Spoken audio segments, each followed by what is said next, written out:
Nuestra sociedad ha caído mentalmente enferma.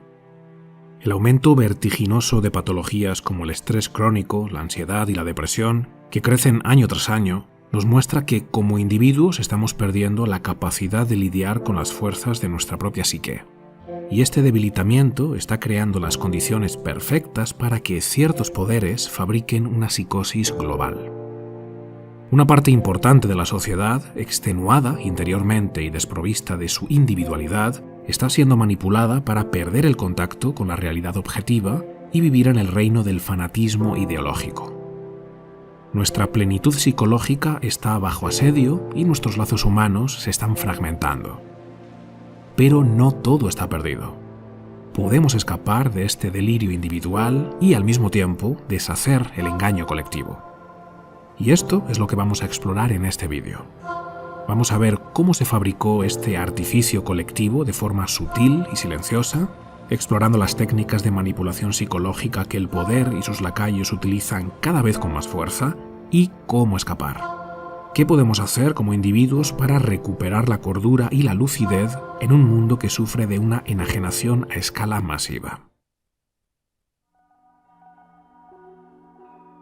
Nunca antes en la historia habían existido medios tan eficaces para manipular en masa a una sociedad.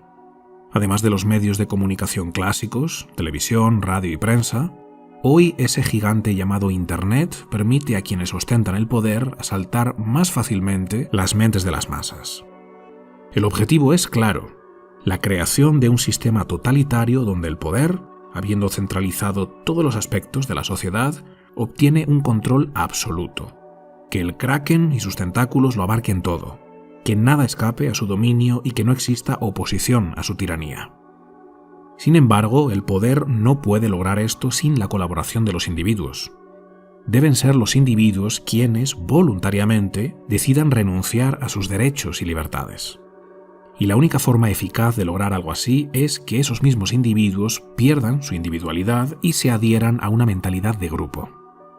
Una vez que este proceso se haya consumado, los individuos no solamente estarán dispuestos a perder su libertad, sino que le suplicarán al gobierno que se la arrebate.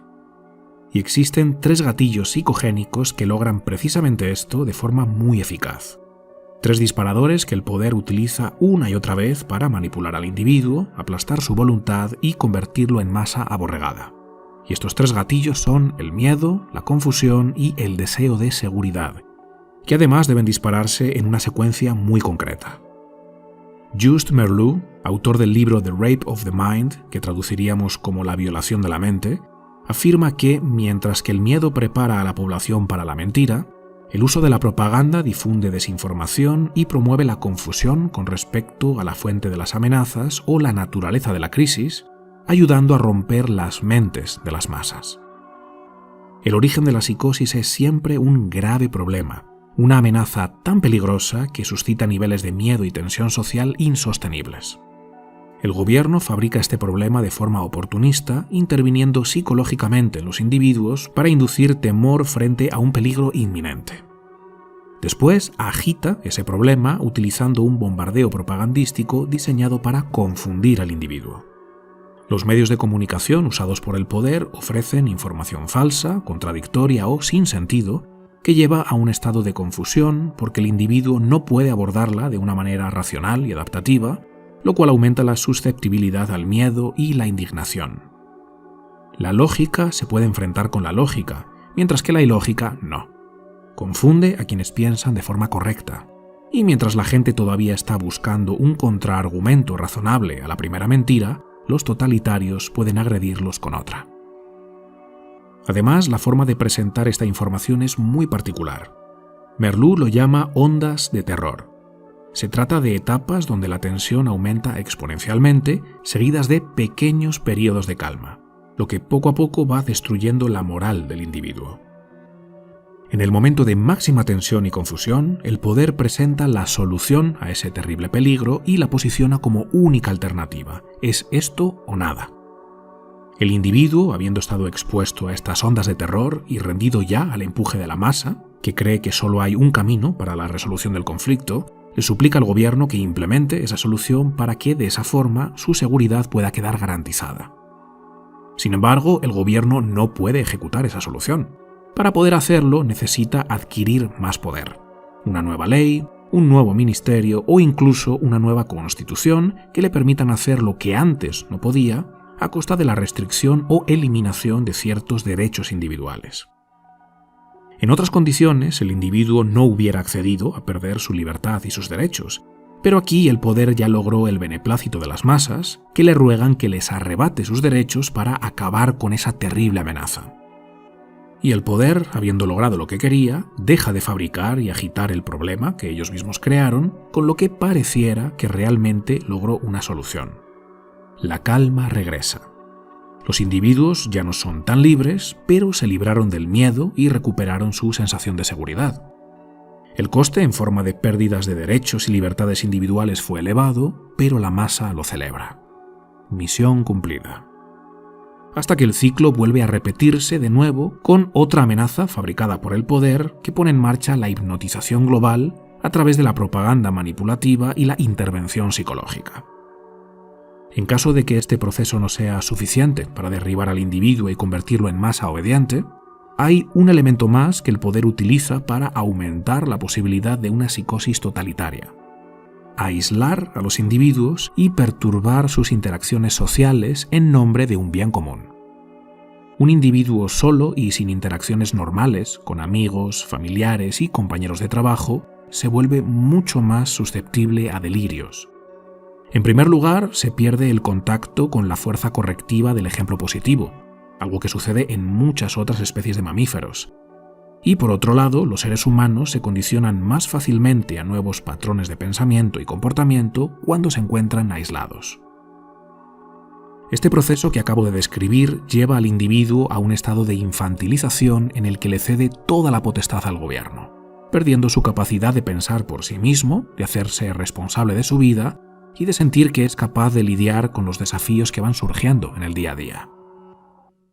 Carl Jung decía que cuando los individuos pierden su individualidad, pierden también su categoría intelectual y moral. Se conectan inconscientemente con un nivel inferior donde rigen la irresponsabilidad, el victimismo, la insensatez, el tribalismo y el infantilismo. Para que las masas renuncien a su libertad y cedan el control de todos los aspectos de sus vidas a las élites gobernantes, deben renunciar primero a su capacidad de ser individuos autosuficientes, responsables por sus propias vidas, y pasar a convertirse en súbditos sumisos y obedientes.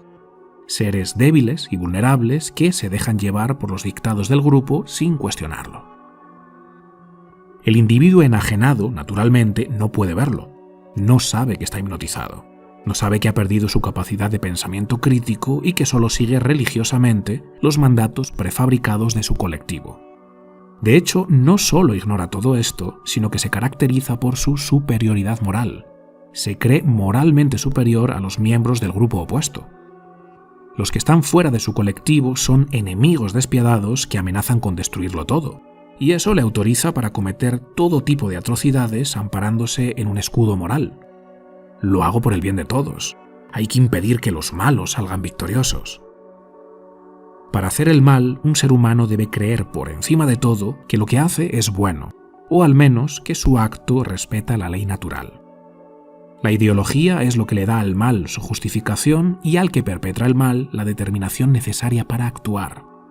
La ideología es el marco teórico que hace que sus actos parezcan buenos en lugar de malos, tanto en sus propios ojos como en los ojos de los demás, de forma que, en lugar de recibir reproches o insultos, reciba alabanzas y honores. La ideología, como apunta Alexander Solzhenitsyn en esta cita, es la clave para que el individuo, desprovisto ahora de su individualidad y respaldado por su grupo, pueda sostener y justificar sus actos inhumanos y pavimentar la creación de un estado totalitario sin siquiera ser consciente de ello. En su libro Psicología de las masas y análisis del yo, Freud afirmaba que el grupo es extraordinariamente susceptible a ser influido y no tiene ninguna capacidad crítica. Cuando nos identificamos con un grupo, nuestro pensamiento individual queda anulado y en su lugar es reemplazado por el pensamiento grupal. La verdad, por supuesto, queda relegada a un segundo plano o incluso rechazada si llega a poner en peligro la cohesión del grupo. Edward Bernays, sobrino de Sigmund Freud, desarrolló técnicas de manipulación masiva basadas en el trabajo de su tío, que siguen siendo utilizadas por compañías y gobiernos de todas las naciones sin excepción. En palabras de Bernays, la masa es un estado mental que surge cuando los individuos quedan desprovistos de individualidad, y sus técnicas tienen la intención de controlar y organizar a las masas a voluntad sin que éstas lo sepan. Una vez que el individuo ha logrado una identificación total con el grupo, surge lo que Juan Soto Ibars llama narcisismo tribal. En una sociedad donde la gente se siente sola y miserable y donde los individuos no son quienes quisieran ser, la individualidad resulta difícil de soportar. Cuando nos miramos al espejo, detestamos el reflejo que nos devuelve. Pero si en cambio nos miramos en el espejo del grupo, la cosa cambia. De repente ya no vemos nuestros defectos individuales, sino las supuestas virtudes de nuestro grupo. Ya no importa que nos vaya fatal en nuestra relación de pareja, que odiemos nuestro trabajo mal pagado, que psicológicamente estemos deshechos, o que nuestras adicciones o hábitos destructivos nos estén despedazando. Ahora ya no vemos todo eso. Vemos algo que nos gusta. Somos los defensores de los derechos de los oprimidos, ciudadanos bondadosos y ejemplares que se preocupan por el planeta, por las minorías y por todo lo que nos haga sentir bien respecto a nosotros mismos. De repente somos héroes sin tener que esforzarnos.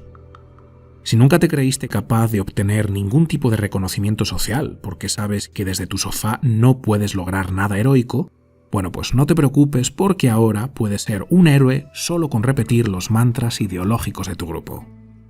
Sin hacer nada único e inigualable, sin ejercer ninguna proeza que aporta un valor masivo al mundo, ni realizar ninguna gesta extraordinaria y memorable, el cobarde ha sido convencido de que su cobardía y fragilidad es, en realidad, algo heroico.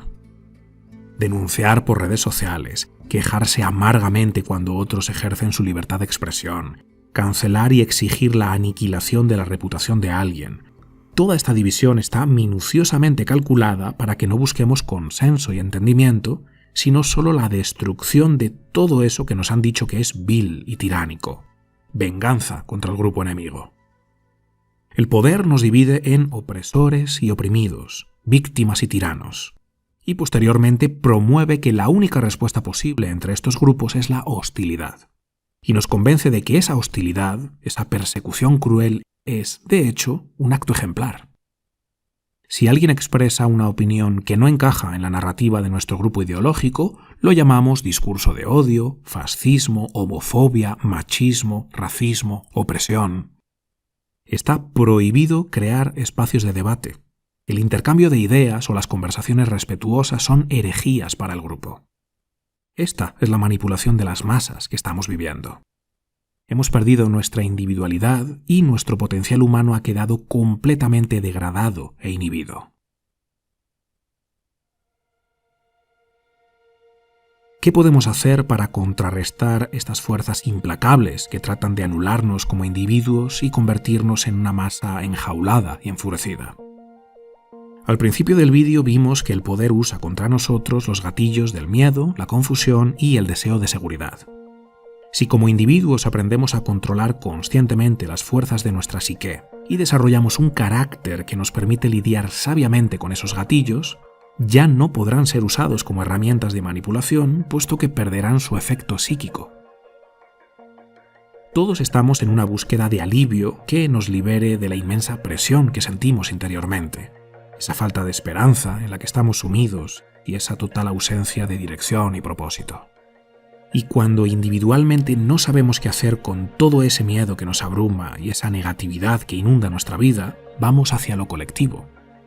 Si no nos creemos capaces de lidiar con la adversidad y el sufrimiento, y nos sentimos desamparados porque estamos convencidos de que no podremos superarlo por nuestra cuenta, buscaremos la fuerza en ese grupo que promete darnos lo que nosotros no nos creemos capaces de obtener.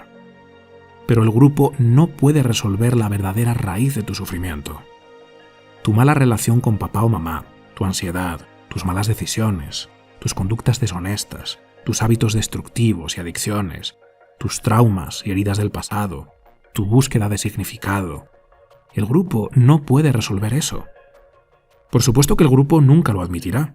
Ellos tratan de convencerte de que están ahí para rescatarte a ti y a todos los oprimidos como tú de las garras de quienes han hecho que tu vida sea tan miserable. Sin embargo, el grupo no puede crear estrategias adaptativas para el individuo. Ningún grupo identitario puede ayudarte a adueñarte de tus procesos psíquicos, adquirir dominio de tus pensamientos, reorientar la dirección de tu mente o sacarte de la preocupación patológica que deriva en ansiedad. No puede elevar tus emociones para que dejes de estar siempre triste, ofendido o enfadado.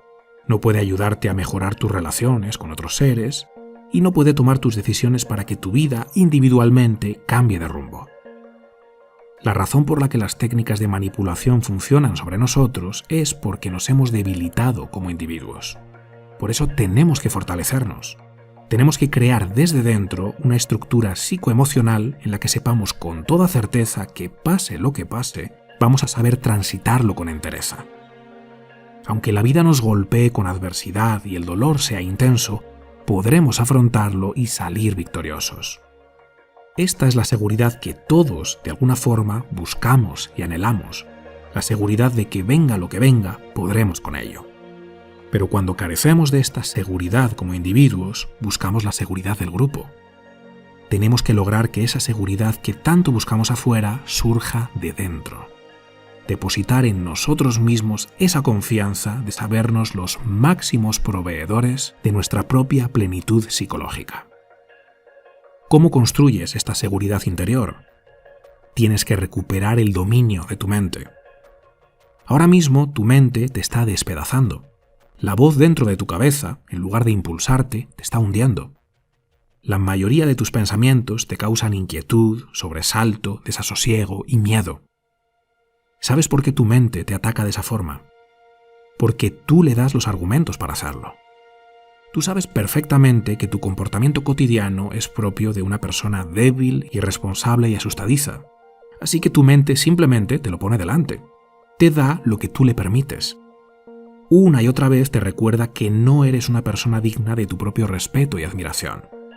Y como eso te deja en una posición muy inestable a nivel psicológico, porque al fin y al cabo nadie soporta verse de forma tan negativa, tratas de aliviar esa presión interior llevando la atención hacia afuera.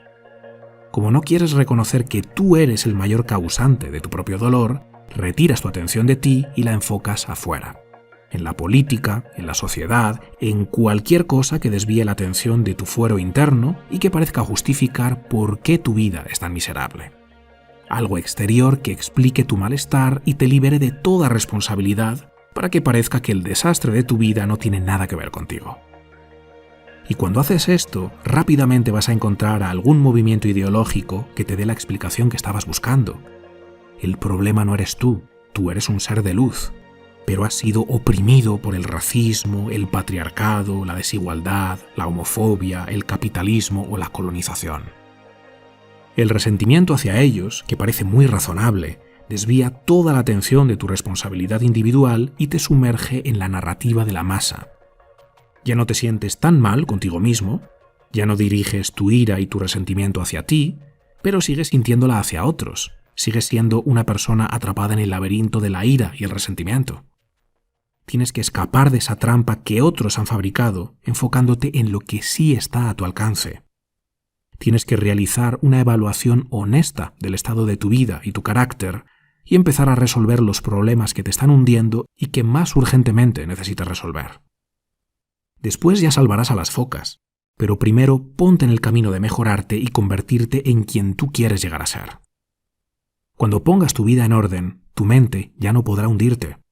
Toda esa cháchara negativa desaparecerá porque tu aparato psíquico ya no tendrá argumentos que usar contra ti. Cuando te ganes tu respeto y confianza, tu vida va a adoptar una dirección ascendente. A mí la voz de mi cabeza siempre me atacaba con mi falta de disciplina. Nunca haces lo que dijiste que harías, nunca terminas lo que empiezas, solo hablas y hablas pero no actúas, eres un fraude, normal que nadie te respete. Y mi mente me decía esto porque tenía todos los motivos para hacerlo. Mi mente sabía que yo quería dejar de fumar, pero no lo dejaba. Me proponía una fecha para dejarlo, pero cuando llegaba el día, no lo hacía, rompía mi compromiso. Decía que quería adelgazar, pero no cambiaba mis hábitos alimenticios y seguía tragando comida basura 3 o 4 veces por semana como mínimo. Me proponía empezar a hacer ejercicio porque llevaba una vida totalmente sedentaria, me apuntaba al gimnasio, pero después de unos pocos días lo dejaba. Y cuando llegaba la fecha de renovación, pagaba el siguiente mes asegurándome a mí mismo que iría, pero no iba. Y así una tras otra. Normal que mi mente me despedazara. Me ponía delante pensamientos acerca de mí mismo que yo sabía que eran ciertos y por eso me dolía tanto. Hasta que tomé la determinación de no volver a tocar un solo cigarrillo, cambiar mi alimentación y levantarme todos los días a las 5:30 de la mañana para hacer ejercicio. Cuando pude sobreponerme a mis resistencias y empecé a hacer todas esas cosas que yo dije que haría, mi mente ya no pudo avergonzarme y despedazarme. Si empiezas a hacer de forma rutinaria lo que tú sabes que te ayuda a crecer, tu mente ya no podrá decirte «qué débil y qué cobarde eres, no eres capaz de esforzarte, tú solo buscas estar calentito en tu sofá». Simplemente no podrá hacerlo, no le quedará más remedio que someterse a tu autoridad. La conquista de tu libertad personal es el resultado de exponerte a esas situaciones que te dan miedo y te incomodan porque te exigen dar lo máximo de ti, pero que de todos modos tú decides hacer porque sabes que te corresponde hacerlo. Cuando dejas de estar siempre persiguiendo la gratificación instantánea, quejándote y escondiéndote de la dificultad, tu mente se fortalece. Empiezas a ganarte tu respeto y admiración. Y empiezas a confiar en ti, porque sabes que cuando las cosas se pongan feas, tú tendrás la sabiduría para actuar con determinación y con audacia. Sabrás qué hacer por muy tenebroso que se vuelva el camino. Evitar a toda costa lo que nos resulta molesto y fastidioso nos lleva a convertirnos por elección propia en personas débiles que no saben tolerar la más mínima dificultad, y esa debilidad es la brecha que el poder usa para doblegarnos. Pero exponernos de forma voluntaria y consciente a situaciones difíciles e incómodas saca lo mejor de nosotros y nos ayuda a corregir el extravío que nosotros mismos hemos causado en nuestras vidas. Da miedo emprender este camino, claro que sí, pero es que esto no va de dejar de tener miedo, esto va de hacerlo a pesar del miedo, de saber convivir con el miedo y no dejarse dominar por él. Sí, la vida está llena de sufrimiento, te han oprimido, la injusticia te ha golpeado duramente, te han herido y todavía duele. Las cosas no te han ido como tú querías. El mundo es un lugar cruel y peligroso. Sí, todo eso es verdad. Pero volverte una masa aborregada no va a darte lo que buscas, que es esa individuación a la que Jung se refería, ese llegar a ser tú mismo de forma auténtica y genuina, ocupar tu lugar en el mundo y encontrar la plenitud de tu propia autorrealización. Demuéstrale a tu mente que tú eres mucho más que tu miedo y tus dudas. Demuéstrale que estás por encima de la búsqueda de placer, confort y gratificación instantánea. Empieza a hacer lo que dijiste que harías y dejar de hacer lo que dijiste que ya no harías más. Aunque tu apatía, desesperanza y docilidad te hayan debilitado, puedes dejar de ser esa marioneta que otros quieren que seas. Vuélvete responsable de ti mismo. Fortalece tu espíritu. Desarrolla tu conciencia. Conviértete en quien puedes llegar a ser. Conquista tu libertad. Y luego, muéstranos cómo lo hiciste. Muéstranos el camino. Espero que este vídeo te haya gustado. Si es así, compártelo. Dale difusión para que llegue a todas esas personas que tú crees que pueda resultarles útil. O simplemente dale al botón de me gusta. Eso también ayuda mucho porque YouTube solamente recomienda los vídeos que han recibido muchos me gusta y muchos comentarios. Y como no, te invito a ver mis vídeos anteriores y a suscribirte porque pienso seguir trayéndote más vídeos como este que te ayuden a crear una mente de oro y volverte dorado. Nos vemos, chao.